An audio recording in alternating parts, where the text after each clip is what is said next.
I'm back to do another tutorial video. This time it's going to be on a song called Run Through the Light by Yes. The person that was requesting the song was originally asking for the analog string sound, so I'll play that just briefly so you can hear it, and then I'll kind of explain how I would go about making this one.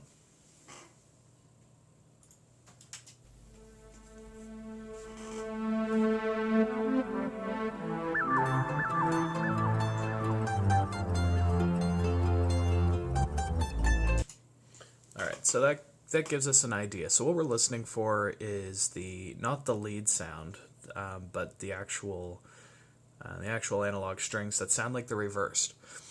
So my initial thought process when I'm listening to this is that it's not actually reversed. It's not a reverse sample. I mean, I guess it could be, but the majority of what I hear tends to be based actually around the fact that the envelope is inverted, meaning kind of like in the last video where I was talking about, having your volume fade in or end instantly to make it sound like it's backwards. So with the exception of the very first fade in, and let me just play that again. Okay, so that sounds like it's done by the studio, and if you look at the actual, if you look at the volume fade in on like an editor like Audacity or Cool Edit or whatever you happen to use for audio editing, I noticed that it's pretty smooth. So it's unlikely that somebody did it by turning a knob on their keyboard. So it's probably done in the studio itself. So I'm going to ignore that and focus more on the actual string sound after that's kind of happened. So it fades in, and then so what are the characteristics of the sound, especially when it's being triggered from one note to another.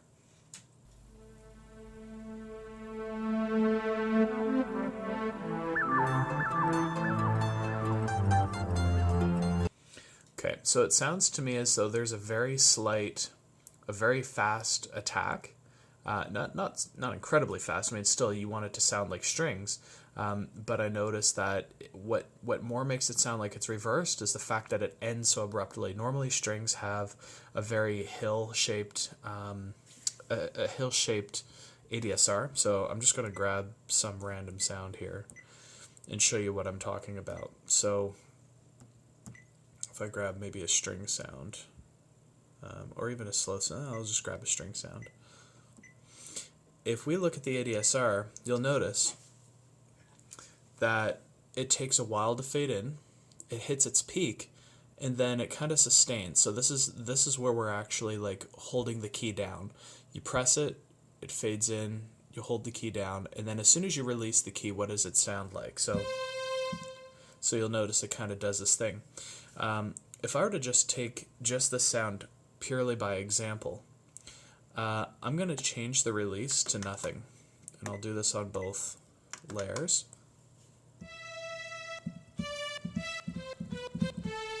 And so you can tell it almost sounds like the strings are reversed now.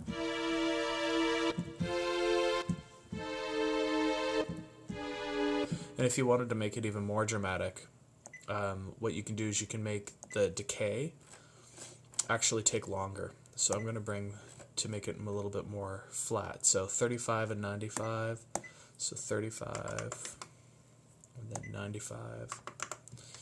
There. So it takes longer to fade in, so it actually almost sounds like more dramatic. So if you listen now, it's still actually pretty quick. Let's do this.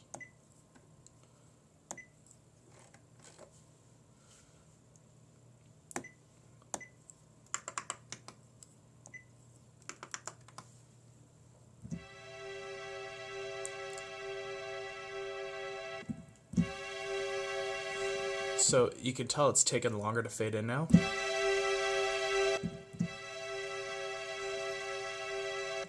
Which, if you were to look at a typical string sound, this instant kind of stopping is almost characteristic of like an analog string or an analog tape sound. So if I were to just grab, let me see if I've got one on here. I'm looking for tape strings, actually. There's something here. I can just type it. No, not that one. Tape violins. Yeah, I guess these will... There. So let me show you what I mean.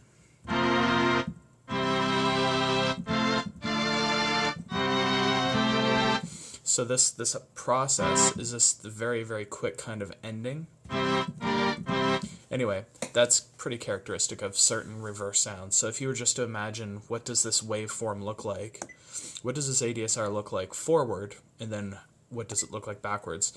And I could actually take this and make it even more dramatic if I wanted to. All right, let's try something like that. And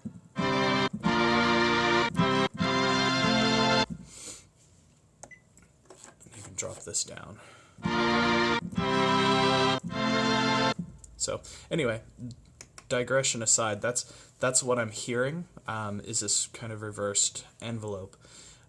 So let me get off of here, and now I'm going to go into my private bank here. I'm going to clear the bank because I've got some stuff in here anyway already. Let's get out of there. And this time I actually think, just for the sake of doing it, let's see. Yeah, there we go. Just for the sake of doing it this way, this time, what I'd like to do is I am going to use, instead of using the AL1 synth, which is easy enough to use, there's nothing really special going on here. It's just kind of a string sound with an ADSR that supports the reverse kind of attack. I'm just going to use the HD1. And that's why I'm actually using bank FF instead of EE. I tend to use EE and FF, so my EE is my EXI programs, and FF is my HD1 synths, so I'm going to use that instead. So right away, I just need a string sound. Nothing crazy. So there's strings, and I'm going to go with something like an ensemble. And now it says there is one that's reversed already, so this could very well work. Helps if I were to select it, I think, instead of hitting cancel. Let's try that one. Oh, I wanted to do that now.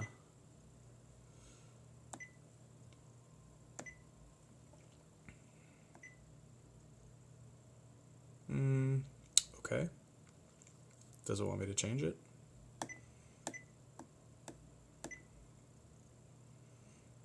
Is there something I'm doing wrong? Hang on a second here. Let's try this string.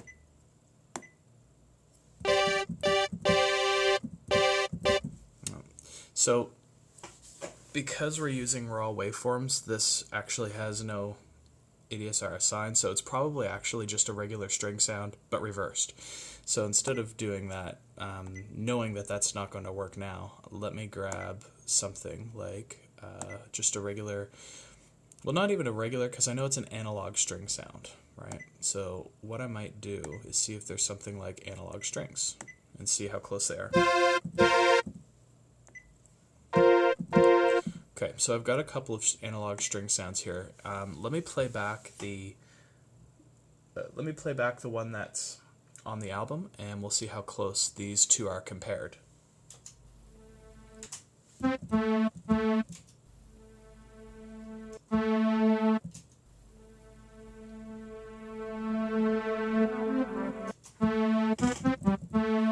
Okay, this one's actually pretty good.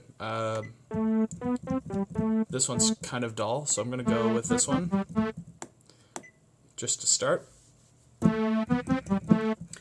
Okay, next thing I want to know is there layers of it? So is it just the one layer, or should I have a second oscillator? So I'm going to listen for any kind of phasing.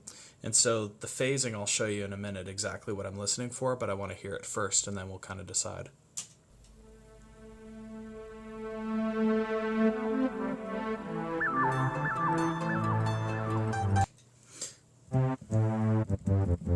Okay, it sounds like there could be some phasing, so I'm going to add a second oscillator and have it on the same, same number here, so 421. So, oops, let's go here, let's go double oscillator, and then under my oscillator, I'll go back to 421. Now let's try here. There. Okay.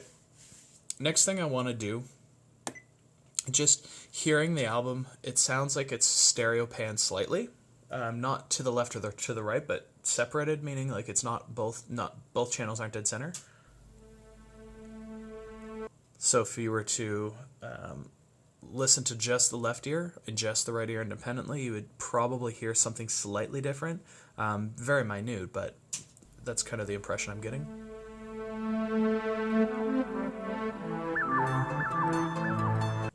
Okay, so I'm going to do that absolutely. So first things first, let's go to the oscillators and see if I can pan them here somehow. It wouldn't be there, it would be under here. So pan slightly left. So instead of 64, it's 42. So it's 22 down. So I need the other one to be 22 up. So 86. Whoops. So they should be, yeah. Alright, so that sounds okay. So far so good. I'm going to save it real quick here. And we'll call this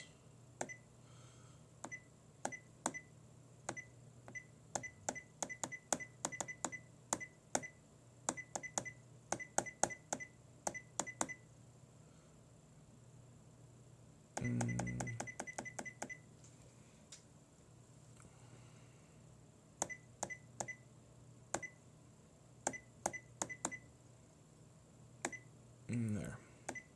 So I've just given it some name here. Okay. So next thing I want to do is I want to adjust my ADSR to match whatever's on the album. So let's kind of start in the middle. Okay, so there's a definite delay when the attack starts. So let's try and set this up so that let's try 30. No, not quite slow enough. So we'll try 50.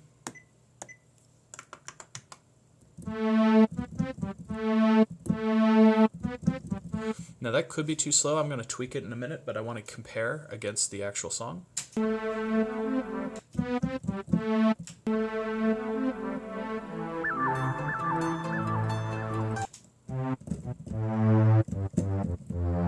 It's pretty close. I think the album's just a little bit shorter, so I'm going to go back to like 43 and see how that sounds.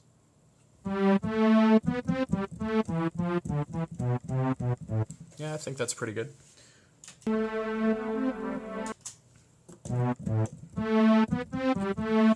Okay, next thing I want to do is I want to look at the filter. It doesn't even have one right now, so I'm just going to see if there's any major changes.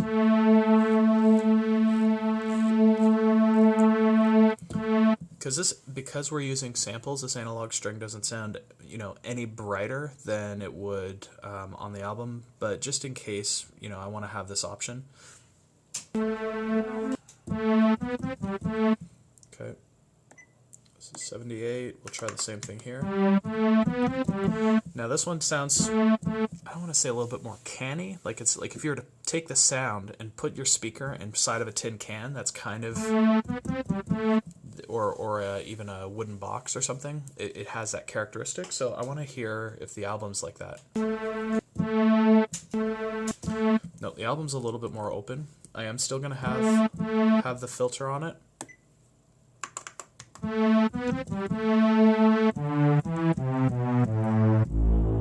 Yeah, I think that's probably fine.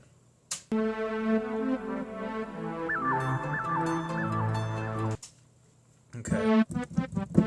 So the last thing I want to see is there any kind of movement while the string is holding? So is there an attack change? Meaning, could the filter be applied to the velocity of the keyboard? So if I play harder, will it be brighter? And then if that's not the case, or I can't tell if that's the case, then the next thing I want to look at is, does it change over time? Is there any sort of weird effects happening other than just kind of the delay or the reverb that's already there? And I haven't really listened for that yet.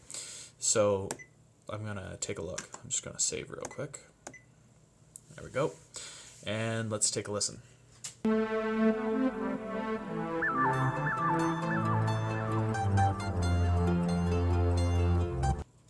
Okay, on that long note there, this one here.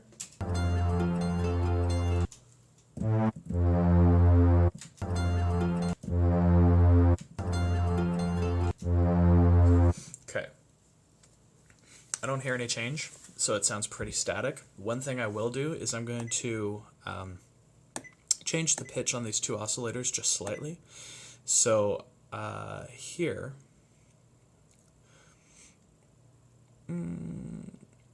where is it? No, it's not there.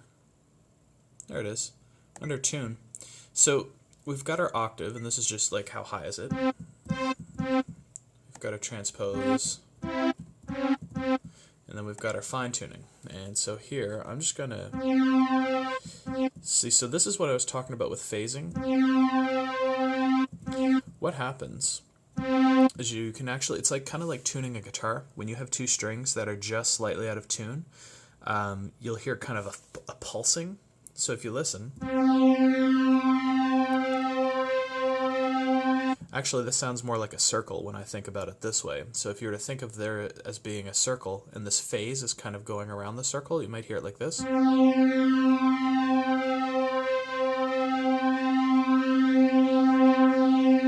And so the higher you have them out of tune, the faster it goes around the circle. And that's actually kind of how certain effects work, like flangers. So what I'm going to do is I want to just hear what this sounds like if I put +3 and -7.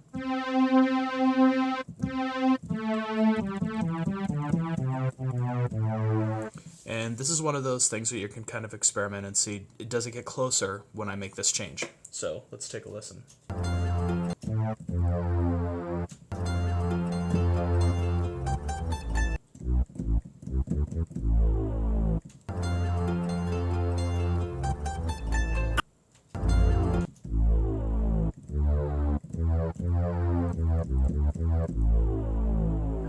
Okay, I think I'm going to leave it like this. I don't know that I actually hear a whole lot of movement on the actual sound. The only reason I'm going to leave it, though, partly for characteristic, but partly for thinking about this album and thinking about Yes and the fact that they use a lot of real analog synths to get a string sound using, you know, an actual analog synth. You need to detune these quite a bit to get that kind of almost arced or bowing sound. So I'm going to leave it detuned even though it's already kind of built into the waveform I'm using. If I were to use the AL1 synth, I would be detuning these a whole lot more, trying to get that kind of classic analog string sound.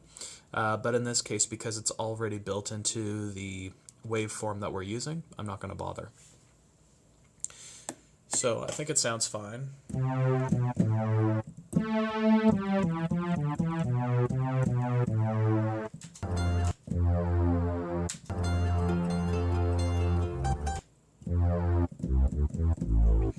Okay, one other thing I do want to kind of revisit really quickly here is my release. It sounds okay, but I want to see if it's a little bit more dramatic just to shorten it up a little bit.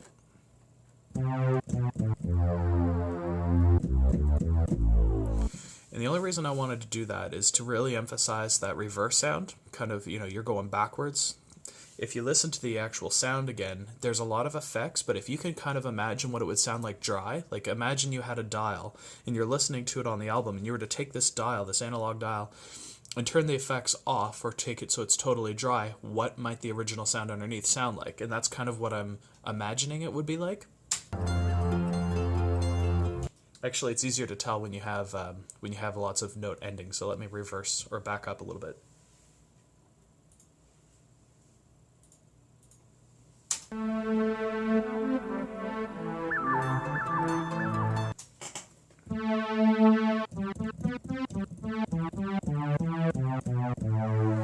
Yeah, I think that's probably fine. And once we put our effects on, then, you know, we'll probably have it a whole lot closer. So again, I'm going to save this.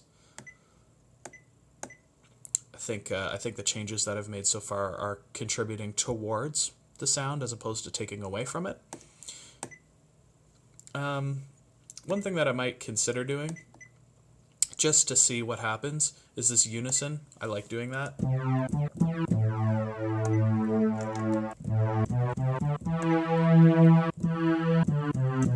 it can really change the character of the sound. And as far as I understand, the way it sounds to me is when you have a sound or multiple oscillators, turning unison off is like having them both sounding independently at the same time.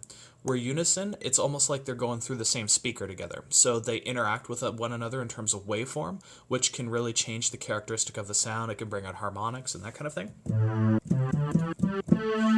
So what I want to do now is, just now that I've kind of made that change, and this is the number of voices, so it's like how many, not voices, but how many, I don't want to even say oscillators, but how thick is the sound? And I don't mean thickness as in here. This is different.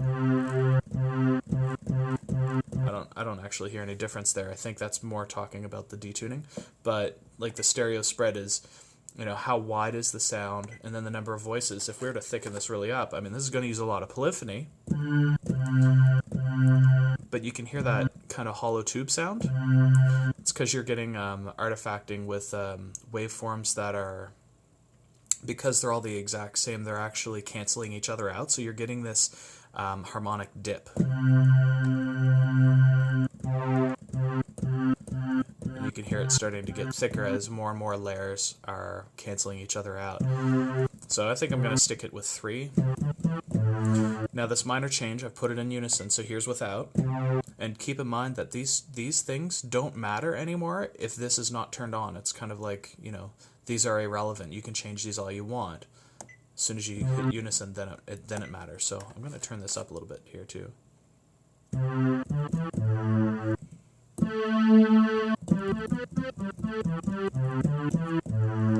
Okay, so let me hear against the original.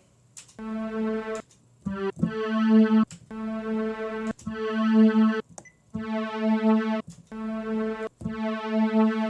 you know what? Now that I'm listening to it again, I think the detuning is not correct. I'm just going to take it off and see if it's better.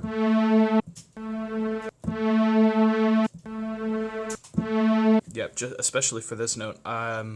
So the detuning, the detuning is better without. And you hear that artifacting there, even if I turn this down. Okay, so I'm not going to put the unison on. It doesn't seem to make sense here. I'm going to save my change.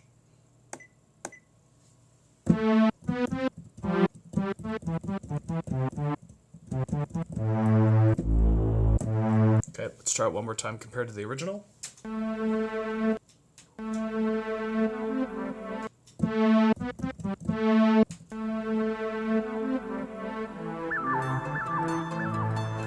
Okay, sounds good to me. The last thing I'm going to take a look at is my insert effect. So I'm going to send it to IFX1, and I'm going to go with over because that's kind of my go-to when it comes to, am I unsure of what kind of verb it is? So let's listen again and let me hear. I want to look for, is it a delay? Is there a definite tapping? Or is it just straight, you know, echo? So this is a really smooth echo. Or not echo, but it's definitely not a tap delay, but it's a verb. You can tell the difference if you're listening closely, but listen again. Okay, so it's pretty thick. So I'm gonna nudge this up here, my output. Okay, now there's something weird about this. It sounds kind of like a room, so maybe overb is not the best one to use here. I'm gonna try a different one, maybe smooth hall.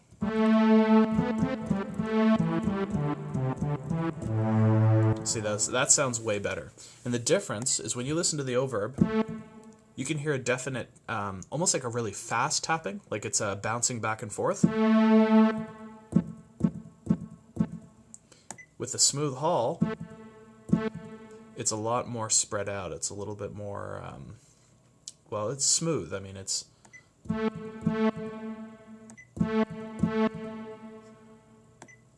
I don't know any better way to describe it than that. I'm sure somebody who's a little bit more technical with describing, you know, exactly mathematically what's happening could explain, you know, this dithering is happening and these kinds of things. I'm not going to use that much jargon.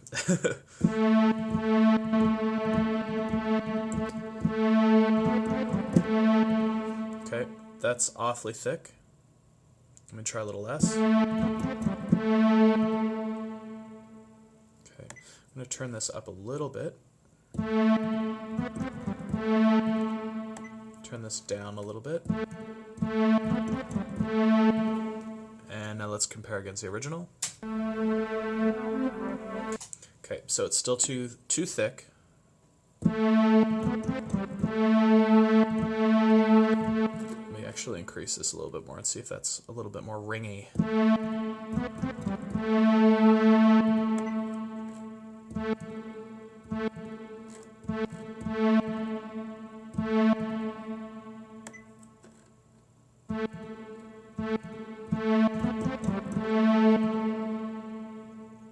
Okay, it's too much. Too much. There, that's a bit better. It's not so unreasonable here. Okay, now that it sounds like it's okay, I'm going to save. But the next thing I'm going to do is I want to hear if there's any weirdness happening in the left and right channels that might indicate that there's something going on with this particular effect. So let me check that one more time.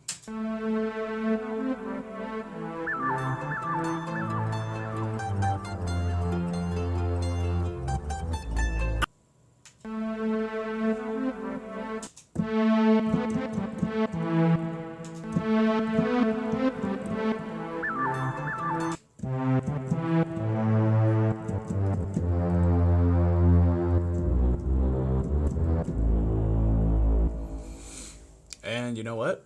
Just based off of the sound of that, I think that's actually probably just fine. I don't have anything else I really want to add to it. I mean, I think it sounds fine.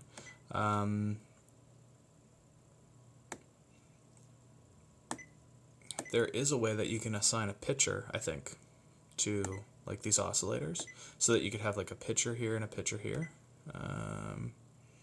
Show DS. Okay, so there's that. I've done this before. I don't do it frequently, but this is just me kind of exploring. So it's not there. And I'm sure somebody is sitting at their computer going, "Dave, it's over here. Do this. You know, it's here it is, I think." How do I change that? Oh, there we go.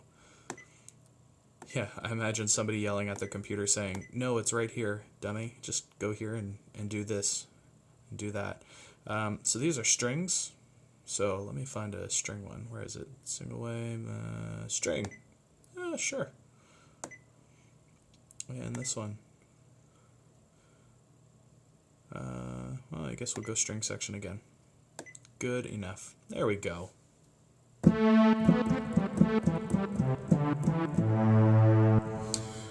All right. So, one last listen before I do anything crazy.